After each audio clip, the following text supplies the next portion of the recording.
Hi, my name is Stephen Feldman, and today I'm going to be talking about supposing for the autist and how you can improve your thoughts with it.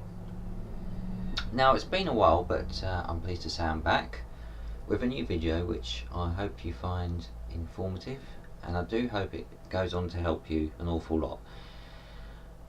Now, I've searched through YouTube and I can't find any video on this subject whatsoever. So unless I've missed it or it's been mistitled, this appears to be the first on supposing. It's crazy to me, I don't know why, but that's the way it is. So here we go, the very first on this subject. In this crazy world, it's sometimes just so hard to know what's going on. Other people just do the most random things, don't they? Just what are they doing and why are they doing them? Now, others seem to know what's happening, but you don't. It's some sort of mystery. What is their special power that they have that you don't? What is going on? You don't know what's expected of you, you're anxious because of it, you don't want to disappoint, but you're just so confused. What the hell is going on? Will somebody tell us? When you think about it, I bet you've been through many common situations, yet you're still struggling to understand just what is happening in them. Well, what you need is something firm to draw upon, instead of trying to derive understanding from what is happening in front of you. You know, that's an ever-changing situation. We can help fix this problem by supposing.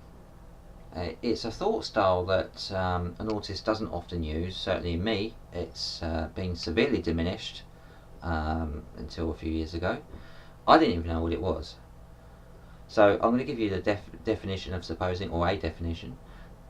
To think or assume that something is true or probable but lack proof or certain knowledge. So for me, supposing is a quick way to build up a reality. It gives a structure to come from and navigate the world. So we're talking about more structure and more predictability. I would postulate that a hyperfocus in the autist, certainly one that I experience, causes what I would call poor mental object handling. So your mind is struggling to make the calculations required to work out a situation because it really doesn't want to move from one mental object to the next an awful lot. So what you really need is a context to come from to put these mental objects into perspective. To build up this context, you need to get supposing. So you'll need to throw down something, what is likely to be happening. So in other words, kind of make up what is likely to be happening, but drawing from past experience. So at first, I would say you'll need to do these suppositions manually by saying them out loud in your head. So do that, see what happens, and hopefully you'll be encouraged to do them more. Get this thought style going until it becomes more automatic and habitual. So if you're not sure what someone else is doing, wants from you, or what you're meant to be doing, instead of continuing to analyse what is happening moment by moment to work it out, move away from that. Yeah, that's correct. It sounds, well, counterintuitive, right? But, you know, you're going to say, I'm still not sure what's happening, so don't I need to examine the situation even more to get answers? No. You'll get stuck doing that. That's how you get stuck. That is actually preventing you from getting the perspective you need to get understanding. So instead, move aside what is happening in front of you and draw upon your past experience and make it up what they want. make it up what they are doing, make it up what you are meant to be doing. And if it's anywhere near correct, what is happening in front of you, what you've put aside, should fit neatly inside what you've made up. But remember, what you've made up draws upon past experience, so it is valid. So you need to be clear, you need two objects to make this work. Firstly, the reality in front of you, and secondly, the supposition you made, what you've made up drawing from past experience. And you know, what you make up should be done very quickly and loosely. You know, don't go into it, don't go crazy, just do it very quickly. It's just probably just a few words. What you don't want is the reality in front of you twice over by continuing to analyse. So again, the supposition creates the perspective you need for the reality in front of you to make sense. It's kind of like the wider frame, it's a wider context, and the reality in front of you, if it's anywhere near correct, should fit inside that. Now, in the garble of information you normally receive, just a few of these suppositions can make a huge difference. But don't worry, I'm going to run through a few examples very shortly. Now, I should say at first you're not going to have instant success. It is a learning process, and you should give yourself permission to make mistakes. But if you can get it working though, it will be far easier to predict what will be happening next in a given situation. And I'm going to show you why. You're about to find out, and I'm going to give you some examples. So here we go. Okay, I've got an example for you. I want you to suppose why I am talking to you.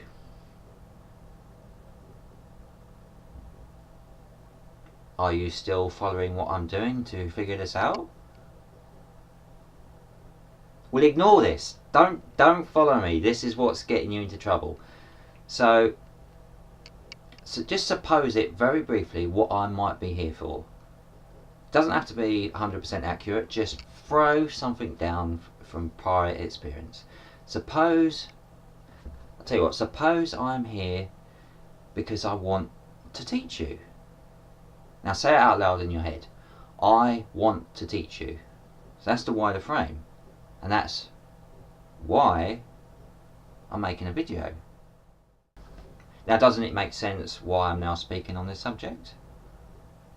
And since now you know I want to teach you, it's easier to predict what I'm going to do next. So now you can deduce I want to teach perhaps more things, create more videos. So now we have a structure, you know, something to come from. Here's another exercise. Now imagine you're in a supermarket with your many items at the checkout. You're full of them. You don't know the cashier, she's there, and you are struggling to manage. You notice she is offering you a bag. Now you don't know what to do next because you are awaiting her next move. You are fixated on her.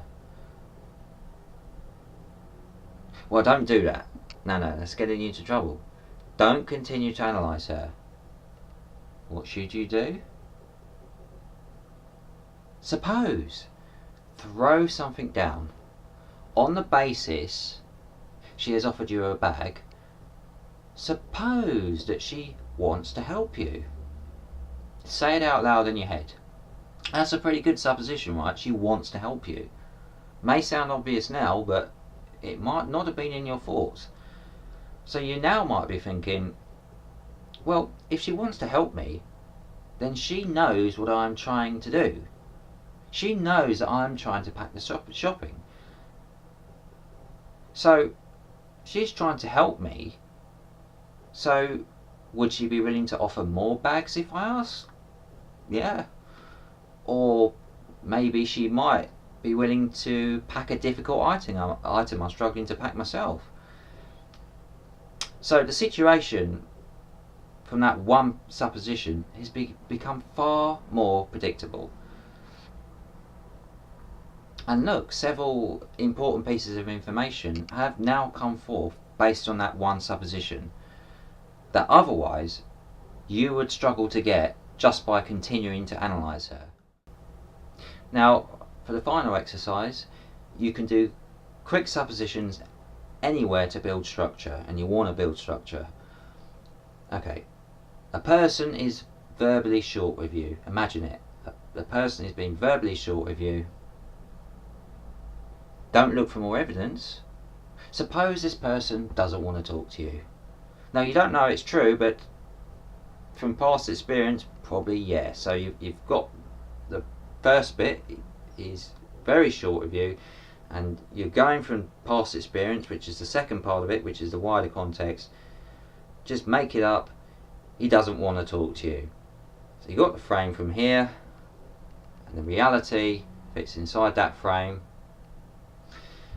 and it seems to make sense. So you now won't have to stand there and tolerate his rudeness anymore to work it out. For a start, you'll probably now ease the situation by just leaving. Another one, you enter a room filled with many people. Suppose that people won't notice so much that you are there because it's so busy. You end up making yourself more noticeable before you end up entering the room fully and tripping over everyone in there. So there's less getting frustrated as to why all these terrible people won't move out of the way. Right, now finally, a woman is standing behind a bar. Suppose that she is waiting for a customer. Say it in your head, she is waiting for a customer. Don't wait for a mountain of evidence. Don't keep analysing her. That's going to mess you up. So you want to move away from that. Draw upon your past experience. So now, if she is waiting for a customer, you might be able to deduce that she's set up to serve. She's looking out for your eye contact, for instance, and even more. So you are unleashing all this thought otherwise locked away. So that just that one supposition has led to more information, valuable information that you can use to make the situation more predictable. But if you don't suppose, she's just there, an object in your mind that does nothing. Bring her to life. Don't get stuck. Move your attentions away from your analysis and get supposing. Lay a structure down for what is happening in front of you and do it early. You've got the past experience, so make use of it. Start with just a few suppositions, experiment with them, and see how they change your thoughts. Then aim to do them more regularly so you can build up a database of common such suppositions to come from, to use. Now eventually they will become more automatic, so become easier. And say them out loud in your head. Good luck.